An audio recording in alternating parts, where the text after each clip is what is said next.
Yes, I will run you briefly through the history of SIOS. And let's see. And of course, we start with the beginning. You all probably know this picture. So SIOS was first mentioned in 27 during a visit in Ny-Ålesund, when the Norwegian Minister of Education and Research, Øystein Djupedal, who was on the right side, and the EU Commissioner Janez Potočnik, and Kim Holmein, at that time research director of the Norwegian Polar Institute, they discussed the possibility to build a large research infrastructure on Svalbard, a collaboration on environmental science between Norway and the EU, to build an observing system for long-term monitoring to address the Earth system science questions. They were all quite enthusiastic about that. So the Research Council of Norway, UNES, and the Norwegian Polar Institute submitted an application to become a project on the S3 roadmap. The S3 roadmap basically is a prioritization list for research infrastructure in the EU.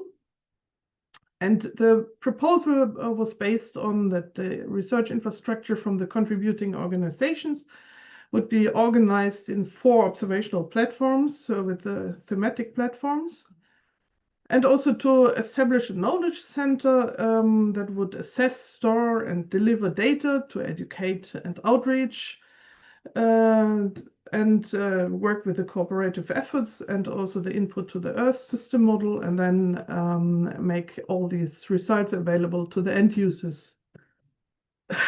So the application was submitted, and SIOS became a project on the S3 roadmap.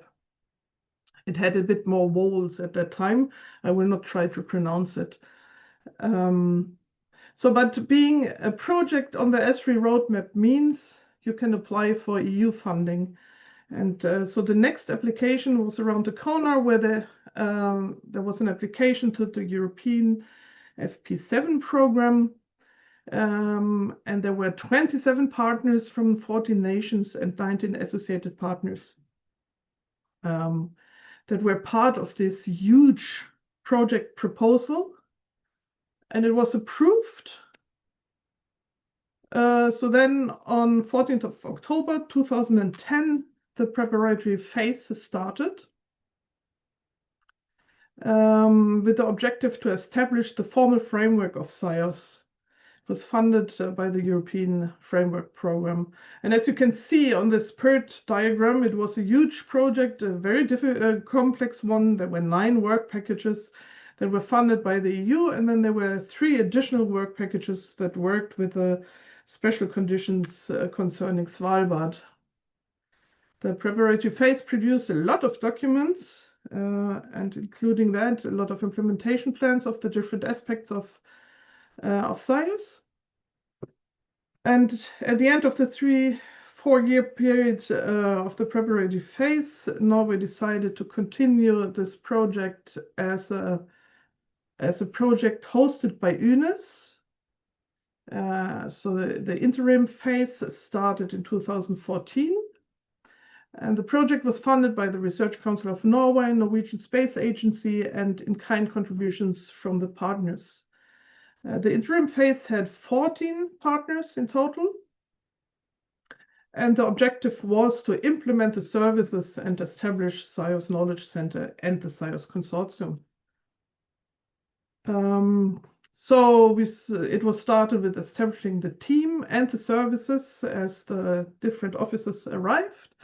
The interim director was Ole Jørgen Lønner, and Øystein Djupedal, the data manager, was already in place from the beginning. I joined approximately a year later and started building up the communication and outreach services. Then the remote sensing officer, Anna Maria Trofeier, joined the team. And together with her, we also worked on the training program, which was and still is focusing on remote sensing training. And also the science optimization service started to be developed. And last but not least, we got the Access and Logistics Officer, Inga Jennings, to join the team and to establish all the services that we have also today. We developed the visual profile from the SIOS preparatory phase logo towards the logo that we know now.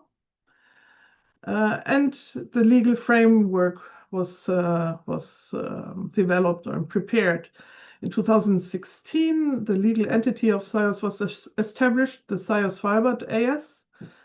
And the SIOS statutes and the SIOS Memorandum of Understanding were prepared. And when all these papers were in place, the big day arrived, the 26th January of 2018, when the first General Assembly of the operative SIOS took place in Tromsø. It was opened by the State Secretary of the Norwegian Ministry of Education and Research, Rebecca Bosch. And the founding members signed the Memorandum of Understanding during the General Assembly and got special designed T-shirts. And so the spirit and the goal was still to produce or to work on an observing system for long-term measurements to address the Earth system questions. So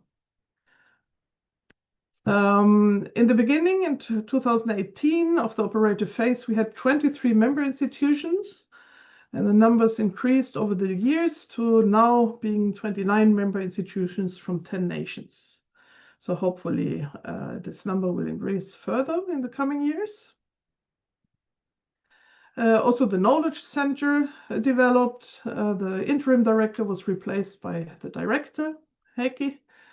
And in 2019, a new position was established, the Scientific Integration and Data Officer, to bridge the data management and the science development.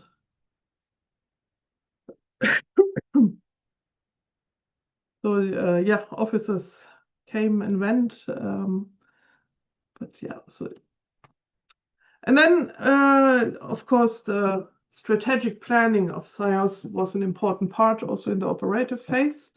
And in 2019, we developed the first science wheel. And if you look at the first science wheel, there was a lot of cogwheels and arrows, and the CES report played an important role on the right side, and on the left side, the access call was implemented in the science wheel. And it looked quite complex, and maybe that was also what we had in our minds. But during the years, this science wheel was developed further and became clearer and shows quite nicely how SIOS is currently working. And I'm sure that in 5 years' time, the wheel might have developed further. The SIOS data management system was always very important for SIOS. And in the preparatory phase, the idea was developed. In the interim phase, the governance for it was developed. And then in the operational phase, the practical implementation could start. And if you wonder if we will reach a fully implemented SIOS data management system that is also relevant, you should listen to the talk of Özlem Guder tomorrow. We had, or we participated in several EU projects, and hopefully there will be coming more. There have been applications sent in last autumn, so we are waiting for the decision on those.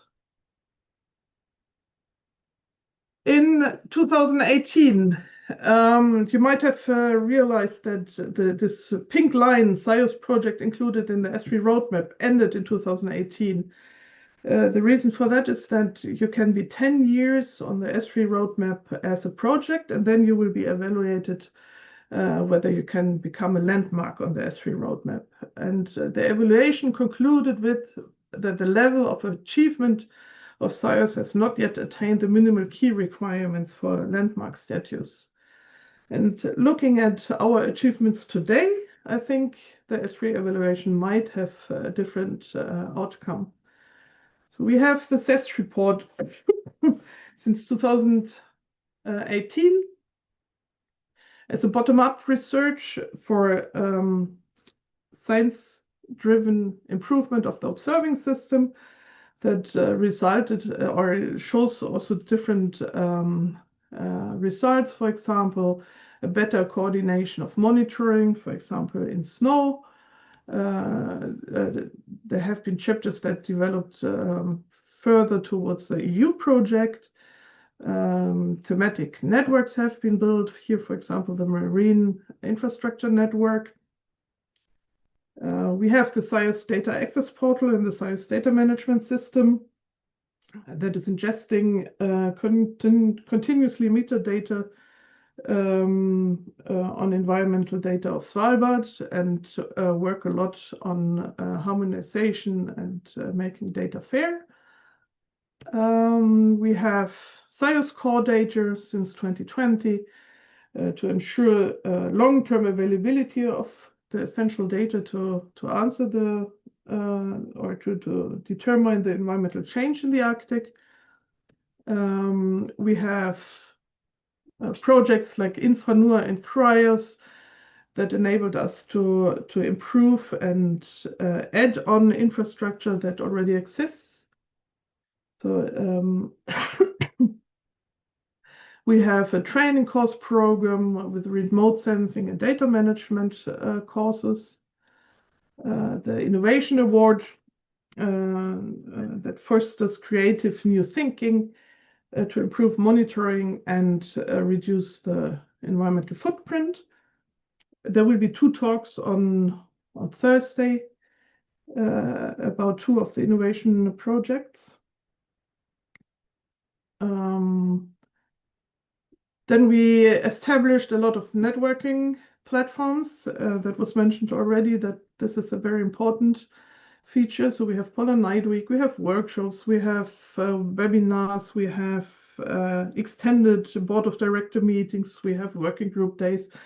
And that, in a way, resulted in a SIOS culture of mutual respect and collaborative spirit and friendship, which is can't be.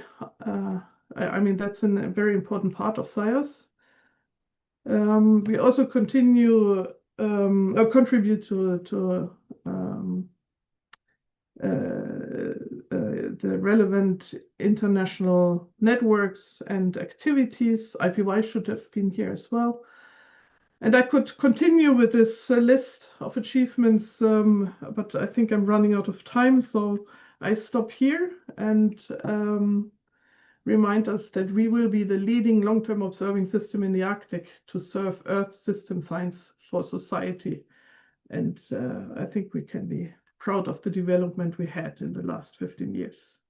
Thank you.